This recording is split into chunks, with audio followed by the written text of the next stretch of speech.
아까 도이치모터스 주가 조작 관련해서 답변을 하시면서 반은 맞고 반은 틀린 말씀을 하셔서 제가 몇 가지만 좀 묻고 가겠습니다.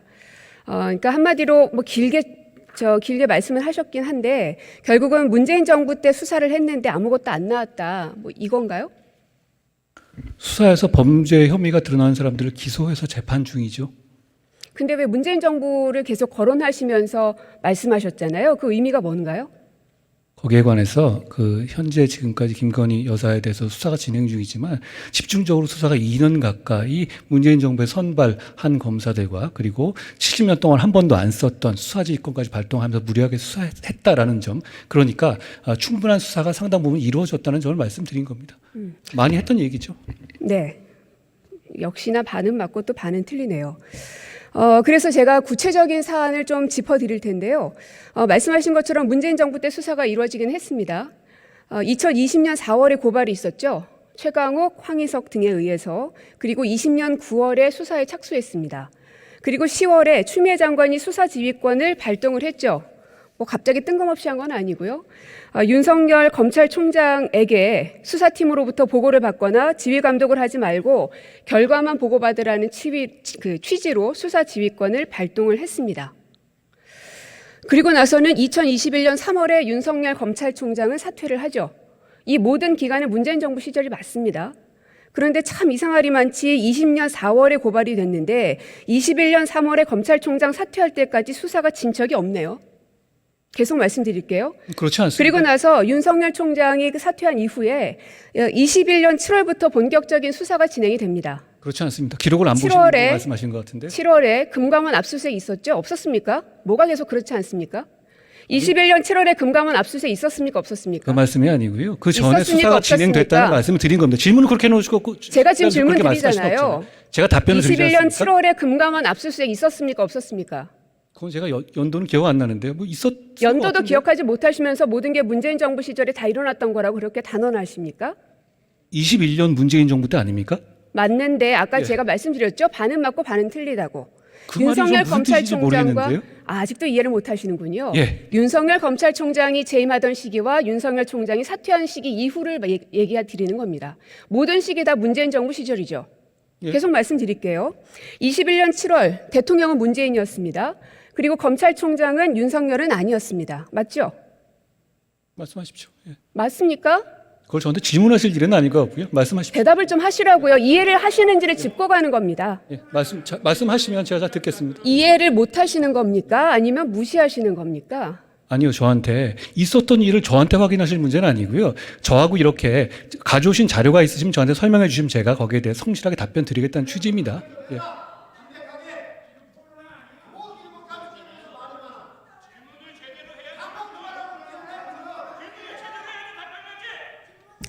21년 7월에 금감원 압수수색이 있어서 관련 자료가 확보가 됐습니다. 그리고 21년 10월에 도이치모터스 본사가 압수수색됐죠. 그리고 같은 해 11월에 주가 조작 선수 이정필 검거됐습니다. 그리고 21년 12월 권오수 회장 구속 기소됐습니다. 사실관계 모르시면 가서 뉴스 한번 확인해 보시고요.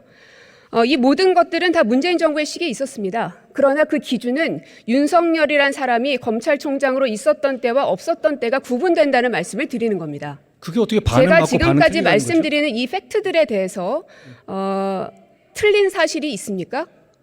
거죠? 사실관계를 저한테 이 질문 할 거라고 미리 확인하지 말씀하신 것도 못하시니까 아닌데 말씀 못하시겠죠? 제가 날짜를 미리 파악하고 온 건 아니지 않습니까? 네네. 맞겠죠? 그러면 나중에 한번 파악해 보시고요. 알겠습니다. 혹시나 거짓이 있으면 저도 고발하시죠.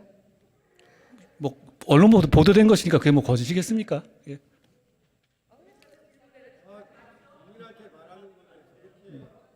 계속 말씀드리지만 결국은 21년 7월부터 본격적인 수사에 들어갔지만 21년 말경부터는 대통령 선거에 본격적으로 대한민국이 돌입이 됐고 그리고 모든 수사들은 다 멈춰져 버렸습니다. 12월 이후에. 그리고 나서 22년 3월에 대통령 선거가 있었습니다. 그리고 22년 4월 김건희라는 제목의 엑셀 파일이 공개가 됐습니다. 그리고 22년 9월 김건희와 증권사 직원 사이의 통화 녹취록이 보도가 됐습니다. 참 용감한 누군가는 대통령이 윤석열임에도 불구하고 영부인인 김건희에 대한 파일 그리고 녹취록 등에 대해서 세상에 내놓았습니다. 그 그게 법원에서 지금까지 법원에서 공개된 거 확인된 아닙니까? 겁니다. 그래요. 법원에서 제가 거기에 증거로 대해서 증거로 질문하지 제출된 않았습니다. 것이죠. 새로 공개된 게 아니라 법원에서 증거로 제출된 것이죠. 그건 완전히 다른 이야기잖아요. 이렇게 물리적인 시간이 21년 7월부터 기껏해야 말 정도까지밖에 없었습니다. 오랫동안 수사한 것이 아니기 때문에 수사가 굉장히 부족한 게 지금 이 수사 기록으로도 확인이 됩니다. 뭐 뉴스만 봐도 다 확인이 되고요. 근데 그걸 장관께서도 모르신다니 참 충격적인데요. 어쨌든 거기에 대해서 한번 확인해 보시길 그렇게 바라겠고요. 하겠습니다. 그리고 장관이 박근혜 전 대통령의 국정농단 사건 당시 특검팀에서 일하셨죠? 제가 파견 간 적이 있습니다. 그때 업무가 뭐였습니까? 저는 삼성 사건을 주로 담당했습니다. 박근혜 대통령의 국정농단 사건 가운데 삼성 관련된 것을 하셨다. 결과적으로 21년 대법원에서 징역 20년, 벌금 180억 확정됐죠. 그런데 여기에 대해서 과도하다는 비판도 있습니다. 어떻게 생각하십니까? 저는 사법부의 대법원의 판결을 존중합니다. 그리고 11월 지난해였습니다. 그 전이었죠. 사실은 제가 장관님께 다른 질문을 드렸는데 장관님께서는 독직폭행을 계속 말씀을 하시더라고요. 그런데 11월에 그 독직폭행 정진웅 검사는 대법원에서 무죄 판결을 받았군요. 네, 여기에 대해서 대법원 판결 존중하십니까? 제가 공감하지 않는 부분은 있지만 당연히 존중은 합니다. 제가 그렇게 입장을 냈고요. 그래서 네, 대법원 판결이라는 게 그렇게 중요한 건가요? 그게 무슨 말씀이신지 무슨 말씀이시죠? 질문 그대로를 드린 겁니다. 대법원 판결이 중요한 건가요? 이렇게 질문하신 거 맞습니까? 대법원 판결은 대한민국 국민이라면 존중해야 되는 것은 맞습니다. 들어가십시오.